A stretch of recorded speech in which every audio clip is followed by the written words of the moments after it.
Globally and regionally, organizations are facing a pretty volatile business environment. You speak with finance team leaders in particular at a wide range of companies.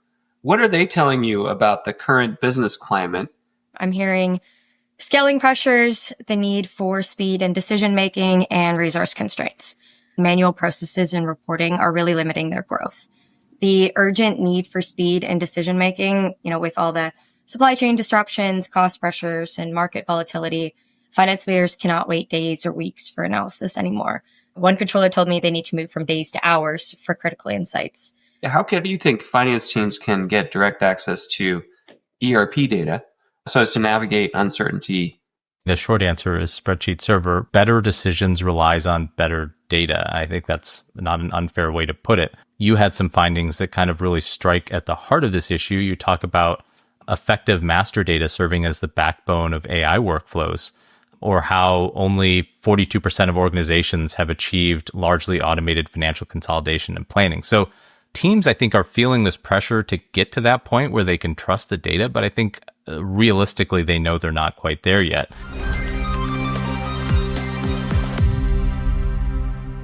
Hi, everyone. Welcome back to the Don't Panic, It's Just Data podcast, where we have a weekly conversation with people that are impacting the enterprise tech landscape. My name's Kevin Petrie. I'll be your host for this episode. I'm a strategic professional in technology innovation, and I have the privilege of learning and teaching folks about important topics such as generative AI, data governance, and machine learning. Today, I'm speaking with Maeghan Carriere, Divisional Vice President of Software Sales for North America at Insight Software, as well as Nate Cook, who is Director of Product Marketing at Insight Software. We'll be talking about how finance teams can overcome reporting inefficiencies in order to navigate a dynamic and certainly uncertain business environment.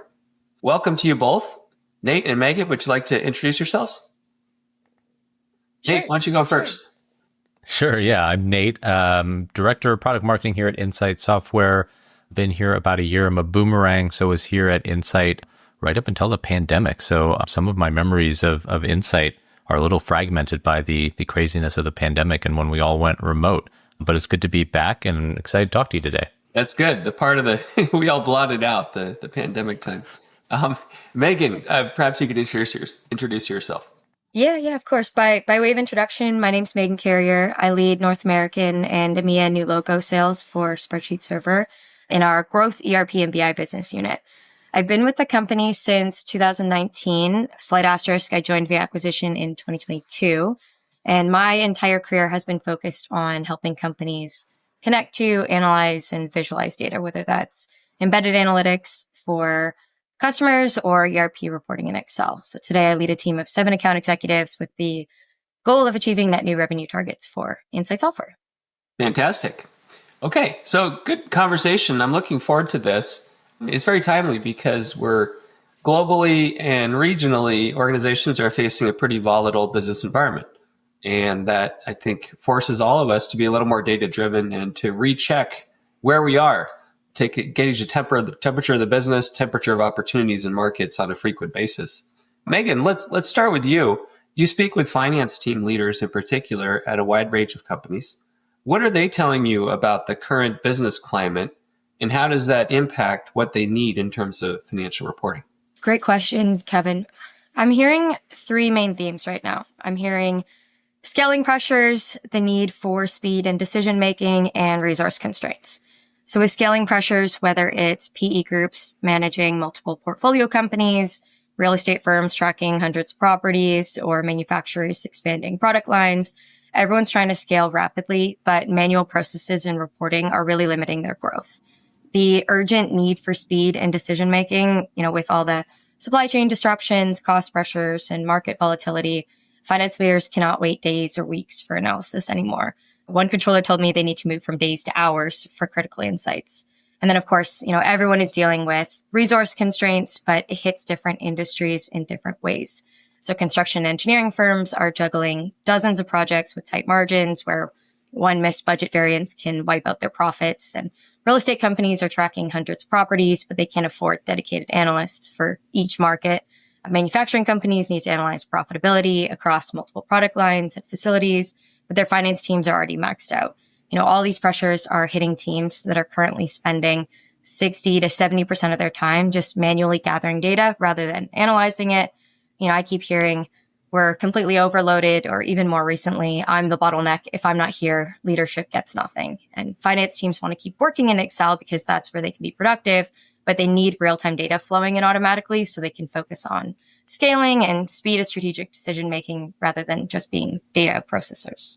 Very interesting. So I would assume that there's also an increase in the frequency with which people need to check and recheck the numbers to get the very latest understanding of the business climate, given tariff volatility, uncertainty in the market about where inflation is, where unemployment is, and so forth. Do you see that sort of acceleration in how frequently people are rechecking the numbers and therefore generating a fresh take on reports that they just generated the week before? There's constant rechecking of the numbers. However, if anyone knows their data, it's a controller, so they know when the data is off. It's just a matter of getting the right data into the system more effectively, more efficiently. Okay, good. So Nate, finance teams often struggle, as we know, with manual reporting tasks. How do you think they can move away from the tedious aspects of data entry and report generation and get more strategic in terms of their analysis and decision making? I'd love to hear your thoughts on specific steps they can take in terms of people and process, as well as the tools and technology. That's a great question. I'll take a step back just to focus on something that is kind of subtle in your question, which is, I think for literal decades, we've been hearing about, there's always a headline about CFOs are now strategic leaders within their organizations. And I think that is actually true now. It took a while to get there for the headline to come true, but I think we're actually to a point now where you're seeing a expectation on CFOs and their teams to not just be the chief bookkeeper or a historian. We're really expecting them to only look backward insofar as it helps them see a path forward. And so when we look now at like Fortune 1000, Fortune 500 companies, you're seeing more folks come to the CFO roles from FP&A and finance. They're as likely to have an MBA as they are a CPA. So they're not just folks coming from these controller and accountant backgrounds. And I think part of what we're trying to do is enable those teams to actually have time to be strategic and think about and have time to spend on the analysis portion of what they're trying to do. So I'll reference some of the research that you share on your LinkedIn, Kevin, from BARC and other resources, which is you talk a lot about how automation can help teams save time in finances in particular. So 40% time savings from automation and 90% faster processing speeds was something you noted. I think there's a quote that's like, data teams need to get more productive and fast. And I think we're seeing that offices of the CFO are data teams now. A recent Gartner study said, it was a survey, 75% of the CFOs said they own or co-own data, enterprise data and analytics at their organizations. So these teams are now data teams. And frustratingly, they're data teams that sometimes struggle to have access to the data that they need. And so you call it out, tedious data entry and report generation. And quite frankly, this is stuff that pulls them away. It steals time from the analysis portion that we're expecting these teams to do and that they're feeling pressure to deliver on. And so when we talk about sort of where we can help folks, it's in this sort of way that they're having to get at their data. And there's kind of two main ways that we often see. And I know Maeghan sees this as well when she's talking to folks, but they're either having to kind of do this manual dump of data out of their system of record, their ERP, and get that formatted into a way that makes sense in Excel. And hey, you brought it up earlier. Every time that there's new transactions getting posted, that data is now immediately stale and they can't use it anymore. So then they have to go repull the report, which means another export. And it just becomes kind of an endless cycle that is no fun for anyone. Conversely, the other process that folks often struggle through is they've adopted a BI tool or platform. Maybe it's Power BI. And those tools really aren't built for finance data in particular. One of the things that's nice about Spreadsheet Server is that we have these kind of built-in ERP smarts or intelligence that understands your finance data and the difference between your chart of accounts, and we understand your transactional data. So when you want to go drill into that data, you can within Excel. So we bring that data much closer to the people who need it, and it helps automate this very painful reporting process because you can basically set up your report and refresh it when you need to. And that takes away, for some of our customers, and Maeghan knows this, literal days out of their reporting cycle at month end. And those days can then be applied to the analysis portion of what they're trying to do. So I think it's really great that folks are relying more and depending more on the offices of the CFO and CFOs in particular to drive kind of these growth strategies. But in order to do it, they need the time. And so just as we saw with IT moving towards cloud and hyperscalers, the technology piece is largely dictated by things happening in the world, but it's the people and process portion of the transformation that you mentioned that really is at the organizational level where they can drive change and where teams can drive change. And so by putting finance teams, giving them the power within Excel, a tool that they know and are familiar with, the ability to create these reports in an automated way and to do their analysis within Excel, it empowers folks with skills that they already have, and it builds a process into that, right? Well, you talk a lot about AI on your LinkedIn. It's a thing that is dependent on data quality, and building in processes that sort of automate how you're getting that data means that any analysis you're doing with AI is going to be a little more trusted. I have to say I'm impressed. You're both modeling best practices in terms of having data-driven conversations. So true to form, which is good. Fantastic. And so I think you had a lot of insights there. One thing that strikes me is CFOs are becoming more strategic. And boy, there's no better time because we have to mention AI as you have. The element of AI investment and the need for ROI and the need for meeting business results has never been higher. And so I think the CFO has to play a big role in that. What are you investing in AI? What sort of return are you getting on that? So fantastic stuff. So Maeghan, rotating back to you, you have experience, you work with a lot of mid-market customers. For a company that's just starting its digital transformation, which I think is true of a number of mid-market companies, how can they use a solution like Spreadsheet Server as a first step or level one that helps them focus on or move to more advanced strategic initiatives? Yeah, I thought this was an interesting question. I think a lot of organizations see digital transformation as this massive undertaking, and they often spin their wheels or try to do too much at once when the best approach is to, pause, identify areas where technology can deliver efficiencies, prioritize what is causing the most stress on the business, and then tackle logically with dedicated evangelists on their side. Spreadsheet servers, it can be a great example of a level one solution because it meets finance teams exactly where they are, which is in Excel. And like Nate was saying, that's where finance and accounting teams are most comfortable and productive, which is lending to faster time to value.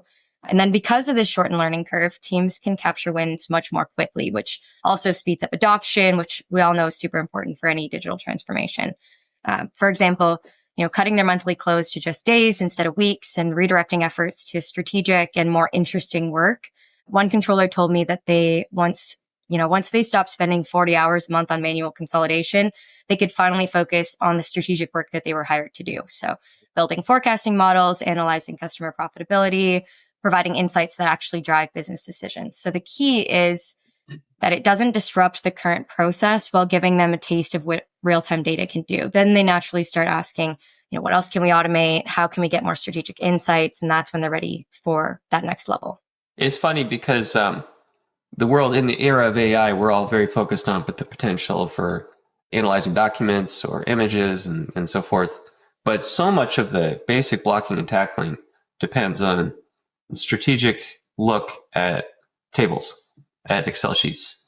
And so I think there's so much upside for companies still to be had by getting more sophisticated and disciplined about how they can access structured data. So it's a great conversation. So Nate, how do you think finance teams can get direct access to ERP data so as to navigate uncertainty and make better business decisions? Yeah, well, I mean, the short answer is Spreadsheet Server, but I'll give a little longer answer. I think to put it really hyper simplistically, better decisions relies on better data. I think that's not an unfair way to put it. You had some findings that kind of really strike at the heart of this issue. You talk about effective master data serving as the backbone of AI workflows, or how only 42% of organizations have achieved largely automated financial consolidation and planning. So teams, I think, are feeling this pressure to get to that point where they can trust the data, but I think realistically, they know they're not quite there yet. And because of that, one shortcut to getting to the point where you can trust your data is by not fiddling with it. So one of the things that's really great about Spreadsheet Server is that we connect directly to your ERP data. I will be really upfront and honest and say that if you're on a certain set of cloud ERPs, we will use a cloud connector to replicate that data. But fundamentally, we're not changing any of the data or the metadata. And so we're retaining all of that structure, the business syntax that you need to be able to build your reports effectively. And because of that, you can then trust that data. And furthermore, what we're doing is we're empowering folks that know and understand Excel, those finance users who are, some of them probably describe themselves as power users in Excel. Some of them maybe are a little more humble or modest about it, but they understand how to use Excel. And they know that them creating a report in Excel isn't going to change any of the data in their ERP or their system of record. And so they can build the reports they need and customize them without changing any of that source data. They're not writing anything back into their system or anything. And so that's trusted data. And so when they are able to then just refresh the report to either new date parameters or updating to, if they're comparing data, they can just change, the dates that they're comparing. One, it's very fast. So they're not having to spend time structuring and building these reports. We talked about that a little bit previously. But two, they know that fundamentally it's just directly connected to their data. And so they can know that that's accurate data they can rely upon to make decisions, to provide data to their board. And so because of that, it's just makes it one, easier, and two, faster. But as you talk about with AI, everyone's talking about AI. You talk a lot on LinkedIn. I think these are great points that unless you can trust the data underneath it, you can't trust what AI is telling you about it either. And if we want to get to the point where you can take your finance data and trust what AI is going to analyze from it, you really can't use AI to draw insights and then act on them. And so one of the things that we do with our Lineos AI capabilities is we just analyze the data directly in Excel, which is then coming directly from your ERP. We can identify things like anomalies. We can identify trends. And then, of course, you can always do secondary research with your AI tool of choice after that.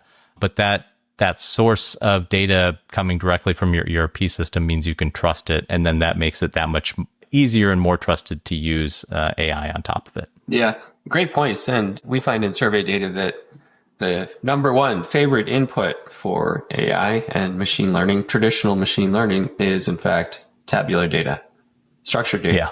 And so the nice thing about these ERP environments is that they already have a lot of structured data that's running workhorse operations.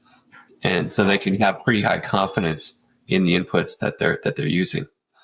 So Megan, you've mentioned AI as a level 2 for customers and the challenge of training staff when finance teams are already busy with daily tasks. How do you see them going about that? Saving time by automating reporting, but also ensuring finance professionals develop their skills so that they can work with and take advantage of new technologies like AI. I'll add as a data point, given our data-driven conversation, that we find skills are the number 2 obstacle related to data delivery to support AI.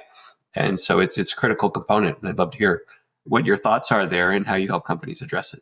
AI is level 2, but it's an essential level 2 that every working professional is going to have to become very, very good at leveraging and recognizing. And companies are going to have to upskill their teams in AI to remain competitive. I know that accounting and finance professionals, they value their time. They value where they choose to hone their skills. They're also required to invest in continuing education for certifications. So continuous learning is already part of their, professional DNA. Currently, there's huge opportunity cost in the time spent manually building and delivering reporting packages that could be better allocated to sharpening Excel skills, learning more complex technologies, and testing out AI in an environment where they will easily spot mistakes. As I mentioned before, if anyone knows their GL data, it's a controller. So this is exactly what Spreadsheet Server can do. I had one finance manager at a construction company who went from struggling with basic ERP reports to mastering custom report design and advanced Excel formulas. She said, every year we find new ways to use Spreadsheet Server to do our job better. every year we learn more just from creating new reports and digging in. So what started as automating basic financial statements turned into her developing sophisticated analytical skills that she's now teaching her team. Spreadsheet Server really frees up time by automating manual reporting while simultaneously developing Excel skills. And this results in building that analytical confidence and creating the capacity for essential learning. And once you understand how data flows and connects in real time, you're much better positioned to leverage and implement AI tools because you can immediately tell if the results make sense. Great stuff. And so, yeah, we find in our research that organizations are addressing the skills challenge with centers of excellence by acquiring and hiring new talent, but most importantly, by reskilling and retraining existing workers. And so that's what the leading adopters of AI and advanced technologies are doing. And I think it aligns with what you're describing here. So, lightning round. If you had to describe or summarize one key takeaway for CXOs listening to this podcast, Nate, why don't we go with you first? What's your 30-second takeaway? I think it would be that just like, SREs in an IT ops environment have toil, folks on the finance and accounting side do too. And we are one way to help remove a lot of that toil and refocus the time that your folks are spending towards the more strategic parts of analysis and decision making that can help drive your organization forward. Very cool. Megan, how about you? Yeah, so specifically to the CEOs, CTOs, CIOs, decision makers, I would emphasize to stop fighting Excel and make it more powerful instead. Excel has been around and it will continue to be around and it will be the preferred tool for finance and accounting. So if you want your digital transformation strategy to be a success, understand what end users like and lean into that rather than forcing them into a complicated BI project where they might ultimately request an export to Excel button on the flashy dashboard you built. Because, when you make Excel more powerful, instead, you reduce reliance on the IT team because finance becomes self-sufficient and IT tickets for custom reports are significantly reduced. Fantastic. Stop fighting Excel. Embrace it. Good stuff. Yes. So Megan and me, thank you both for joining the conversation today. Thanks, Kevin. Thanks. Thanks everyone for listening. We hope you took a lot away from the podcast. For more information on what we've talked about, you can head over to insightsoftware.com. We'll be back in another week with another episode in our podcast series. Until then, make sure you subscribe to this podcast on all major platforms. You can do that with the social tags at EM360Tech on X and LinkedIn. And for more great daily content, you can head over to em360tech.com.